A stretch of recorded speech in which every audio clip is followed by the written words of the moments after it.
এটা হচ্ছে Barishal chief metropolitan magistrate, chief and additional chief metropolitan magistrate আদালতের অভ্যন্তরে এজলাসের ভেতরের ঘটনা। এই ঘটনাটা আপনারা বাংলাদেশে ইতিমধ্যেই বহুল প্রচারিত হয়ে গেছে, আপনারা সেটা দেখেছেন, অনেকেই দেখেছেন সেটা। কিন্তু তাহলেও আমি এটা এই জন্যই এখানে রাখলাম যে আজকের আলোচনা যে যে সমস্ত আইনজীবীরা এই ব্যাপারগুলো করেছেন, এই অ্যাডিশনাল চিফ মেট্রোপলিটন ম্যাজিস্ট্রেটের চেম্বারে তার এজলাসে ঢোকে জানা যাচ্ছে যে তারা সবাই হচ্ছে বিএনপি পন্থী সংগঠনের। আবার এর সাথে সাথে আর একটা ঘটনা, তাদের মূল বক্তব্য হচ্ছে যে কেন এদেরকে জামিন দেয়া হলো, আওয়ামী লীগ কর্মীদের কাদেরকে জামিন দেয়া হয়েছে সেই বিষয়গুলোতে আসছি আর একটু স্পষ্টভাবে বিস্তারিতভাবে আসছি। কিন্তু এর সাথে সাথে আরেকটি ঘটনাও বাংলাদেশে সেটাও নজরে এসছে, সেটা হচ্ছে যে রাজশাহী রেঞ্জের পুলিশের যিনি ডিআইজি তিনি মোহাম্মদ শাহজাহান, তার স্বাক্ষরিত একটি লিখিত নির্দেশনা, তার অধীনে যে ৮ জেলা, এই ৮ জেলার পুলিশ সুপারদেরকে তিনি একটা নির্দেশ দিয়েছেন। সেই নির্দেশটাতে বলা আছে যে নিষিদ্ধ সংগঠনের যদি কোনো নেতা কর্মীরা মুক্তি পায় তাহলে তাদেরকে আবার পুরনো কেস দিয়ে যাতে জামিনে মুক্তি যাতে না পায় তার জন্য অন্য কেস দিয়ে তাদেরকে আবার হাজতে নিয়ে যেতে হবে। এই ব্যাপারে তিনি একটি নির্দেশ দিয়েছেন। এই দুটি ঘটনায় আপাতভাবে বাংলাদেশের তারেক রহমান সরকার যেভাবে দেশের মধ্যে শান্তি এবং সুস্থিতি এবং আইনের শাসন নিয়ে আসার যে চেষ্টা করছেন, সেই চেষ্টার বিরুদ্ধে যায় বলে এই দুটি ঘটনা ধরে নেওয়া যায়। অবশ্যই নিতে হবে, না নেওয়াটা অন্যায় হবে। তাহলে একটা প্রশ্ন আসে যে তাহলে কি তারেক রহমান সরকার যে চেষ্টা চালাচ্ছেন দেশে শান্তি শৃঙ্খলা আইনের শাসন ফিরিয়ে আনার, তার বিরুদ্ধে তার নিজের দল এবং তারই অধীনের যে প্রশাসন, সেই প্রশাসনের ভেতর থেকে কি তার বিরুদ্ধতা করা হচ্ছে?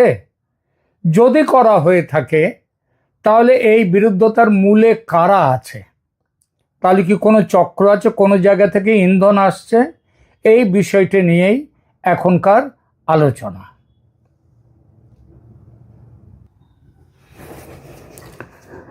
প্রথমে বরিশাল সিজেএম আদালতের ঘটনাটা বলা যাক। বরিশাল জেলা আওয়ামী লীগের সাধারণ সম্পাদক সাবেক এমপি তালুকদার মোহাম্মদ ইউনুস তিনি আদালতে আত্মসমর্পণ করেন। আত্মসমর্পণ করার পর অতিরিক্ত chief metropolitan magistrate SM. Shariatullah তার জামিন মঞ্জুর করেন। জামিন মঞ্জুর করবার সাথে সাথে সেই দিনেই বিএনপিপন্থী আইনজীবীরা আদালত কক্ষে ঢুকে তারা আদালত বর্জন করেন, বিক্ষোভ করেন এবং বিচারকের এজলাসে ঢুকে সেখানে হই হল্লা, চিৎকার চেঁচামেচি, ভাঙচুর, টেবিল চেয়ার বেঞ্চ ইত্যাদি ভাঙচুর করা এগুলো করেন এবং জামিন বাতিলের দাবি করেন। এই হট্টগোল ইত্যাদির পরিপ্রেক্ষিতে সরকার একটা ব্যবস্থা নিয়েছে জানা যাচ্ছে। ব্যবস্থাটা হচ্ছে আইনজীবী সমিতির সভাপতি সাদিকুরকে, যার নাম সাদিকুর লিঙ্কনকে আটক করে গ্রেপ্তার করেছেন এবং তাকে আদালতে হাজির করানো হয় এবং আদালতের নির্দেশে তাকে জেল হাজতে পাঠানো হয়, তাকে কারাগারে পাঠানো হয়। এটা হচ্ছে বরিশাল সিজেএম এর আদালতের ঘটনা। আর রাজশাহী যে রেঞ্জের ডিআইজির নির্দেশ, সেখানটায় কি বলা হয়েছে যে প্রথম আলো এবং অন্যান্য প্রতিবেদনে বলা হয়েছে রাজশাহী রেঞ্জ ডিআইজি মোহাম্মদ শাহজাহান তার রেঞ্জের অধীন যে 8 জেলা, সেই 8 জেলার পুলিশ সুপারদের কাছে একটি লিখিত নির্দেশ পাঠান, যেখানে বলা হয় জামিনে মুক্তির পর দলকে সংগঠিত, ভাষাটা লক্ষ্য করবেন তার যে নির্দেশ, সেই নির্দেশের ভাষাটা, দলকে শক্তিশালী ও সংগঠিত করা এবং মাঠে তৎপরতা দেখাতে সক্ষমদের জামিনের পর অন্য মামলায় গ্রেপ্তার দেখানোর কথা বলা হয়েছে। যাদের সেই সক্ষমতা নেই, মানে গণ্ডগোল পাকানোর, দলকে শক্তিশালী সংগঠিত করা ইত্যাদি ব্যাপারে যাদের কোনো সক্ষমতা নেই, তাদের ক্ষেত্রে বলা হয়েছে যে তাদের আপাতত গ্রেপ্তার করা, অন্য মামলা দিয়ে গ্রেপ্তার করার প্রয়োজন নেই। একই প্রতিবেদনে বলা আছে চিঠি পাঠানোর পরদিন জামিন পাওয়া কয়েকজনকে, মানে প্রথম আলো ইত্যাদি পত্রিকার যে প্রতিবেদন, সেখানে বলা হয়েছে এই নির্দেশের পর জামিন পাওয়া কয়েকজনকে আবার গ্রেপ্তার দেখানো হয়েছে। এই পরিস্থিতিতে সরকার কি কোনো ব্যবস্থা নিয়েছে বা এ পর্যন্ত কি দেখা গেছে? আগেই বলেছি বরিশালের ক্ষেত্রে প্রশাসনিক ব্যবস্থা বলতে সরকারের পদক্ষেপ, সেটা পুলিশি ব্যবস্থা ও আদালতে আইনি ব্যবস্থার মধ্যেই পড়ে। আদালতের যে ঠিকঠাক রাখা, এখানে ইতিমধ্যেই হট্টগোল, ভাঙচুর, আদালত অবমাননার অভিযোগে আইনজীবী সমিতির সভাপতিকে গ্রেপ্তার করা হয়েছে, কারাগারেও পাঠানো হয়েছে, যা বাস্তবিক অর্থে সরকারের ব্যবস্থা নেয়ার, যে আইনানুগ ব্যবস্থা নিয়েছেন, সেই আইনানুগ ব্যবস্থা নেয়ার, পদক্ষেপ নেয়ার পরিচায়ক এটা। তবে আদালত বর্জনকারী আইনজীবীদের বিরুদ্ধে বার কাউন্সিল বা বার অ্যাসোসিয়েশনের মারফত শৃঙ্খলা ভঙ্গের বিরুদ্ধে ব্যবস্থা নেয়ার এ পর্যন্ত কোনো আলাদা করে কোনো ব্যবস্থা নেয়ার খবর কিন্তু পাওয়া যায়নি। তাদেরকে শোকজ, সাসপেনশন এসব কিছু করা হয়নি। এটা হচ্ছে বরিশালের ঘটনার কথা বললাম। এবার রাজশাহীর ডিআইজির চিঠি নিয়ে প্রতিবেদনে, যখন প্রথম আলোর প্রতিবেদনে বলা হয়েছে এবং আরও বলা হয়েছে টিবিএস নিউজ এই পত্রিকার এর খবরে বলা হয়েছে যে ডিআইজি বলেছেন, শাহজাহান, তিনি বলেছেন এইটাই তো সিস্টেম। তিনি কোনো দলের নাম তো করেননি, তিনি বলেছেন অন্য দলের, এবং অন্য মামলায় সংশ্লিষ্টতার তথ্য থাকলে গ্রেপ্তার দেখানোর কথা।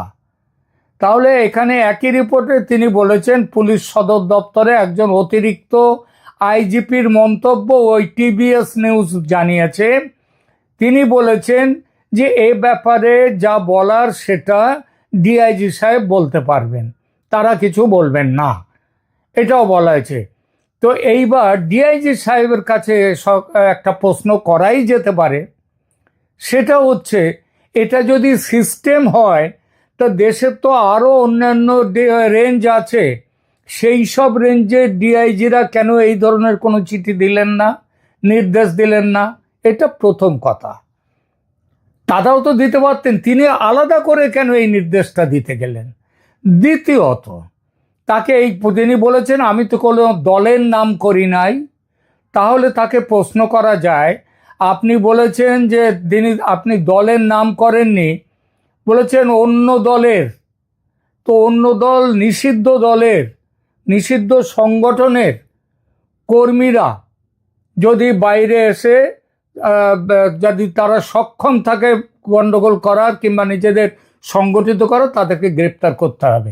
তা বাংলাদেশে আওয়ামী লীগ এবং ছাত্রলীগ ছাড়া, আওয়ামী লীগের সংগঠন ছাড়া আর কোন দলকে ওখানে নিষিদ্ধ করা হয়েছে? তাহলে ওর নাম না করলেও তার স্পষ্ট ইঙ্গিত যেটা তিনি করছেন সেটা তো আওয়ামী লীগের দিকেই যায়। সুতরাং তিনি এটা স্পষ্ট যে তিনি এড়িয়ে গেছেন, কিন্তু এড়িয়ে গিয়ে পার পাওয়ার মতো ব্যাপার নয় এটা। তিনি কি বলতে চেয়েছেন, আওয়ামী লীগের নেতাকর্মীরা বাইরে বেরিয়ে এলে, জামিন পেলে তাদেরকে আবার ধরে তাদেরকে ভেতরে ঢুকিয়ে দাও, এইটা হচ্ছে কেস, তাদেরকে মামলা করো। এখন যেটা এইবার তাহলে প্রশ্ন আসা, হঠাৎ আমি প্রথমেই বলেছি যে তারেক রহমান সরকার চাইছেন দেশে সুস্থিরতা আনবার জন্যে, আইনের শাসন ফিরিয়ে আনার জন্যে, এবং তিনি যেভাবে বাংলাদেশের বিভিন্ন জেলায় যেভাবে আওয়ামী লীগের সংগঠনগুলো কাজ করতে শুরু করেছে প্রকাশ্যে, তাতে বোঝা যায় যে সরকার তাদের প্রতি কোনো দমন পীড়ন যে নীতি, সেই নীতি নেবে না। তাহলে এখানে একটা প্রশ্ন আসে যে এই সরকার বা প্রশাসন এবং দলের মধ্যে কারা আছে যারা সরকারের নির্দেশকে অমান্য করে তারা রাস্তায় নামতে আসছে? এদের পেছনে কারা এর পেছনে ষড়যন্ত্র করছে? হ্যাঁ, ষড়যন্ত্রই করছে, উস্কে দিচ্ছে। এবং প্রশাসনের মধ্যে ওই যে বরিশালের যিনি, রাজশাহী রেঞ্জের যিনি ডিআইজি, 26শে ফেব্রুয়ারি মানে 17 তারিখ ঘটনা ঘটলো, 24 তারিখ ঘটলো, 25 তারিখ ঘটলো, এর মধ্যে কোনো কথা নেই। 26 তারিখে আইনজীবীরা করলেন, তারাও আদালত বর্জন, বিক্ষোভ করলেন, ভাঙচুর করলেন। অর্থাৎ এই কদিন কিন্তু একটা চক্র, তারা কিন্তু পেছন থেকে এদেরকে উস্কে দেওয়াটা শুরু করেছে, এবং তার পরিণামে 26 তারিখে তাদের একজনকে গ্রেপ্তার করা হলো, কিন্তু তার বিরুদ্ধে অন্য কোনো ব্যবস্থা নেওয়া হয়নি এখনো পর্যন্ত। এরপর বরিশালে দেখুন, এখনই বারবার বলেছি, বরিশালে কোনো ব্যবস্থা এখনো অবধি পুলিশের বিরুদ্ধে নেওয়া হয়নি, পুলিশকে এখনো শোকজ পর্যন্ত করা হয়নি। হাফিজ আহমেদ বাবলু যে সেখানটায়, না এটা তো হচ্ছে বরিশালের কথা নয়, রাজশাহীর কথা বলি, যে সেখানটাতে আজ অবধি ডিআইজি মোহাম্মদ শাহজাহান কেন এই ধরনের একটি নির্দেশ দিলেন, তার হঠাৎ এগিয়ে এসে এই নির্দেশ দেওয়ার কি কারণ, এটা সরকার থেকেও তার কাছে জানতে চাওয়া হলো না। এটা যে তিনি আলাদাভাবে দিয়েছেন নিজের খুশি মতো, সেটা পরিষ্কার বোঝা যাচ্ছে, কারণ অন্য কেউ দেননি এই নির্দেশ। আর একটা কথা এখানটায় পরিষ্কার বলা যায় যে দেখুন, বিএনপির সঙ্গে জামাতের বড় সম্পর্ক ছিল, তারা একসময় সরকার চালিয়েছে একসাথে, তারপরেও তাদের মধ্যে সম্পর্কটা সম্প্রতি কাটাকাটি হয়েছে। জুলাই অভ্যুত্থানের সময় পর্যন্ত তারা একসাথেই ছিলেন। তাহলে এই পরিস্থিতিতে বিএনপির তারেক রহমান সরকারের বিরুদ্ধে জামাত এবং এনসিপি এবং এই সরকারের বিরুদ্ধে যারা আছে, তারা কিন্তু তাদের কাজ শুরু করে দিয়েছে সরকারকে ব্যতিব্যস্ত করা। যখন কথা হচ্ছে আওয়ামী লীগের ভারতে এবং বিদেশে যারা চলে গেছেন, গিয়ে রয়েছেন যারা, তারা দেশে ফিরতে তাদেরকে নির্দেশ দিয়েছেন আওয়ামী লীগ নেত্রী এবং সরকার। আমি আবার বলছি, তারেক রহমান সরকারের সঙ্গে এই বিষয়টি নিয়ে আওয়ামী লীগ নেতৃত্বের কথা হয়েছে। শেখ হাসিনার সাথে তারেক রহমানের কথা হয়েছে কিনা তা বলবো না, কিন্তু তারেক রহমানের দলের সঙ্গে শেখ হাসিনার দলের যারা নেতৃত্বে আছেন তাদের মধ্যে কথা হয়েছে। এইসব কথার মধ্যে ভারতও রয়েছে, এবং সেখানেই ঠিক হয়েছে আওয়ামী লীগ ফিরে যাবে, দেশে নেতারা ফিরে যাবেন। এবং আমি গতকাল কথা হয়েছে আমার আওয়ামী লীগের একজন প্রাক্তন মন্ত্রী যিনি ভারতে আছেন, তার সাথে কথা হয়েছে। তিনি বলেছেন হ্যাঁ, নেত্রী আমাদেরকে বলে দিয়েছেন চলে যাওয়ার জন্যে, এবং তিনি এটাও বলেছেন যে সেখানে গিয়ে হয়তো কিছুদিনের জন্য যদি তাদেরকে জেলখানাতেও যেতে হয় তাও তারা যাওয়ার জন্য প্রস্তুত। এমন কথাও হয়েছে তারা জেলে যাবে, তারা বাংলাদেশে ঢুকবেন কিভাবে? কারণ তাদের অনেকেই তো কোনো রকম বৈধ কাগজপত্র ছাড়াই পালিয়ে চলে এসছেন, কোনো রকমে ভারতে এসে আশ্রয় নিয়েছেন। তো ভারতে এসে আশ্রয় নেওয়ার পরে এখন তাদের তো কোনো বৈধ ডকুমেন্ট নেই দেশে ফিরে যাওয়ার।